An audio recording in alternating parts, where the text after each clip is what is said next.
അസ്സലാമു അലൈക്കും ഫ്രണ്ട്സ്, ഞാൻ ഇന്ന് ചെയ്യാൻ പോകുന്നത് നമ്മുടെ ചെമ്മീനും കോവയ്ക്കൊക്കെ ചേർത്തിട്ടുള്ളൊരു നാടൻ വിഭവമാണ് കേട്ടോ. നല്ല ചോറിനൊക്കെ കഴിക്കാൻ പറ്റിയ നല്ലൊരു കറിയാണ്. അപ്പോൾ നമ്മൾ ഇതെങ്ങനെ തയ്യാറാക്കുന്നതെന്ന് നോക്കാം. അതിന് വേണ്ടിയിട്ട് 1 കിലോ ചെമ്മീനാണ് ഞാൻ എടുത്തിട്ടുള്ളത് കേട്ടോ. അതൊന്ന് കഴുകി വൃത്തിയാക്കി ചെമ്മീൻ ക്ലീൻ ചെയ്ത് വെച്ചിട്ടുണ്ട്. അതിലേക്ക് ഒരു 5-6 കോവയ്ക്ക നീളത്തിൽ കട്ട് ചെയ്തിട്ടുണ്ട്. ഇതുപോലെ നീളത്തിൽ ഒരു കോവയ്ക്ക 4ആയിട്ട് നീളത്തിൽ കട്ട് ചെയ്തിട്ട് എടുത്തിട്ടുണ്ട് കേട്ടോ. അപ്പോൾ അത് ഒരു 5-6 എടുത്തിട്ടുള്ളൂ. പിന്നെ ഒരു സവാള, ഒരു ചെറിയ സവാള എടുത്തിട്ടുണ്ട്. ഒരു 4 പച്ചമുളകും കുറച്ച് കറിവേപ്പിലയും എടുത്തിട്ടുണ്ട്. പിന്നെ വേണ്ടത് നമുക്ക് തക്കാളിയാണ്. ഒരു ചെറിയ തക്കാളി ഇതുപോലെ ചെറുതായി കട്ട് ചെയ്ത് അതും എടുത്തിട്ടുണ്ട് കേട്ടോ. പിന്നെ നമുക്കതിലേക്ക് ആവശ്യത്തിനുള്ള ഉപ്പ് ചേർത്ത് കൊടുക്കാം. അപ്പോൾ ഉപ്പും കൂടി ഇട്ടിട്ട് നമുക്ക് ഒരു 3/4 ടീസ്പൂൺ മഞ്ഞൾപ്പൊടി, പിന്നെ വേണ്ടത് ഒരു ചെറിയൊരു കഷ്ണം കുടംപുളി ഒന്ന് വെള്ളത്തിലിട്ട് നന്നായി കഴുകിയെടുത്തതാണ്. അപ്പോൾ മുളക് പൊടി ഞാൻ അതിലിട്ടിട്ടുണ്ട്, അത് കാണിക്കാൻ വിട്ടുപോയി. ഒരു 3 ടീസ്പൂൺ മുളക് പൊടി ഞാനിതിലേക്ക് ചേർത്തിട്ടുണ്ട്. ഇവയെല്ലാം കൂടി നന്നായി ഒന്ന് മിക്സ് ചെയ്യുക.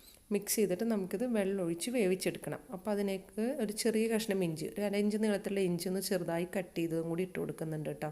എന്നിട്ട് നമുക്കിതിലേക്ക് കുറച്ച് വെള്ളം ഒഴിച്ച് നമുക്കിതൊന്ന് വേവിച്ചെടുക്കാം. അപ്പോൾ ഇത് മുങ്ങാൻ ആവശ്യമുള്ള വെള്ളം വെച്ചാൽ മതി. പിന്നെ നമുക്കിതിലേക്ക് തേങ്ങ അരച്ച് ചേർക്കേണ്ടതാണ്. ഇത് നമുക്ക് വേവിക്കാൻ വേണ്ടി വെക്കാം. പിന്നെ അരച്ചെടുക്കാൻ വേണ്ടിയിട്ട് 1 കപ്പ് തേങ്ങ, 2 ചെറിയ ഉള്ളി, ഇത് നല്ല പേസ്റ്റ് രൂപത്തിലൊന്ന് അരച്ചെടുക്കട്ടെ. നമ്മൾ മീൻ കറിക്കൊക്കെ അരക്കുന്ന പോലെ തന്നെ അരച്ചെടുക്കാം. കുറച്ച് ചൂടുവെള്ളം ഒഴിച്ചിട്ടാണ് ഞാൻ അരച്ചെടുക്കുന്നത്. ഫ്രിഡ്ജിലിരുന്ന തേങ്ങ ആയതുകൊണ്ട് തന്നെ ഒത്തിരി ചൂടുള്ള വെള്ളം ഒഴിച്ചിട്ടാണ് ഞാൻ അരച്ചെടുക്കുന്നത് കേട്ടോ.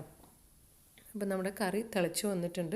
ഇനി നമ്മളിതിൻ്റെ സവാളയൊക്കെ നന്നായി ഒന്ന്, തക്കാളിയും സവാളയും കോവയ്ക്കൊക്കെ ഒന്ന് വെന്ത് കിട്ടണം. അതുവരെ നമുക്കിതൊന്ന് വേവിച്ചെടുക്കണം. അപ്പോൾ നമുക്കൊന്നും കൂടി ഒന്ന് മൂടി വെച്ചിട്ട് വേവിച്ചെടുക്കാം. അപ്പോൾ നമുക്ക് ഇപ്പോൾ നല്ലോണം വെന്തിട്ടുണ്ട് കേട്ടോ. എല്ലാം ഒന്ന് വെന്തിട്ടുണ്ട്. വെന്തതിലേക്ക് നമുക്ക് അരച്ച് വെച്ച തേങ്ങ ഒഴിച്ചു കൊടുക്കുക. ഒഴിച്ചിട്ട് നന്നായി ഒന്ന് തിളപ്പിച്ചിട്ട് ഒന്ന് കുറുകി ഈ തേങ്ങയുടെ ആ ഒരു റോസ് സ്മെല്ലൊക്കെ ഒന്ന് പോകുന്നവരെ നന്നായി ഒന്ന് തിളപ്പിച്ചെടുക്കണം. ഇപ്പം നന്നായി ഒന്ന് തിളച്ച് വന്നിട്ടുണ്ട്. ഒരു കുറച്ച് നേരം കൂടി, ഒരു 5-10 മിനിറ്റൊക്കെ ഇതൊന്ന് തിളപ്പിച്ചെടുക്കുക കേട്ടോ. എന്നിട്ട് നമുക്ക് ഇത് ഓഫ് ചെയ്ത് ഞാൻ വെച്ചിട്ടുണ്ട്. ഇനി നമുക്കിതിലേക്ക് കടുക് പൊട്ടിച്ചിടണം. അപ്പം അതിന് വേണ്ടിയിട്ട് ഞാൻ ഒരു പാനിൽ വെളിച്ചെണ്ണ ഒഴിച്ച് അതിലേക്ക് 1 ടീസ്പൂൺ കടുകിട്ട് പൊട്ടിച്ചു. കടുക് പൊട്ടി വരുമ്പോൾ അതിലേക്ക് ഉണക്കമുളക്, ഒരു 1/4 ടീസ്പൂൺ ഉലുവയിട്ട് പൊട്ടിച്ചതിന് ശേഷം 2 ഉണക്കമുളക് ഇടുക. എന്നിട്ട് നമുക്കതിലേക്ക് അരിഞ്ഞു വെച്ച ചെറിയ ഉള്ളിയും കറിവേപ്പിലയും കൂടി ഇട്ടിട്ടൊന്ന് വഴറ്റി കൊടുക്കുക കേട്ടോ. അപ്പോൾ ചെറിയ ഉള്ളി ഒന്ന് മൊരിഞ്ഞ് വരണം.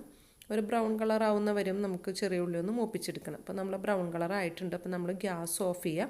അതിലേക്ക് കുറച്ച് മുളക് പൊടി ഇട്ടിട്ട് നമുക്കിതൊന്ന് മൊരിച്ചെടുക്കാം. ഗ്യാസ് ഓഫ് ചെയ്തതിന് ശേഷം ആ ചൂടുള്ള എണ്ണയിലേക്ക് ഇട്ട് കൊടുത്താൽ മതി കേട്ടോ. ഇട്ടൊന്ന് ഇളക്കിയിട്ട് നമുക്കിത് കറിയിലേക്ക് ഒഴിച്ചു കൊടുക്കാം.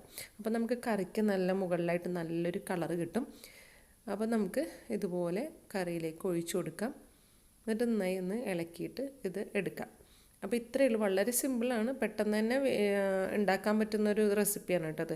അപ്പോൾ ഇപ്പം ഞാൻ ഇത്തിരി കട്ടിയിലാണ് തേങ്ങ ഒന്ന് കറി വറ്റിച്ചെടുത്തിട്ടുള്ളത്. നിങ്ങൾക്ക് ഇത്ര കട്ടി വേണ്ടെന്നുണ്ടെങ്കിൽ നിങ്ങൾക്ക് കുറച്ചുകൂടി ലൂസാക്കി എടുക്കാം കേട്ടോ. അപ്പോൾ നമ്മുടെ ഇവിടെ എല്ലാവർക്കും നല്ല തിക്കായിട്ടുള്ള കറിയാണ് വേണ്ടത്. അതുകൊണ്ടാണ് ഞാൻ ഇത്തിരി കട്ടിയിലെടുത്തിട്ടുള്ളത്. ഇത് ചോറിൻ്റെ കൂടെ കഴിക്കാൻ നല്ല ടേസ്റ്റാണ്. ചെമ്മീൻ്റെയും കോവയ്ക്കയുടെയൊക്കെ നല്ലൊരു ടേസ്റ്റാണ്. അപ്പോൾ ഉണ്ടാക്കാത്തവർ തീർച്ചയായും ഈ രീതിയിലൊന്ന് ഉണ്ടാക്കി നോക്കുക കേട്ടോ. അപ്പോൾ എൻ്റെ വീഡിയോ ഇഷ്ടമായ ലൈക്ക് ചെയ്യാനും കമൻറ്റ് ചെയ്യാനും റിലേറ്റീവ്സിനൊക്കെ ഷെയർ ചെയ്യാനും മറക്കരുത്. അപ്പോൾ ഇൻഷാ അല്ലാഹ് അടുത്തൊരു വീഡിയോ ആയിട്ട് വീണ്ടും വരാം. താങ്ക്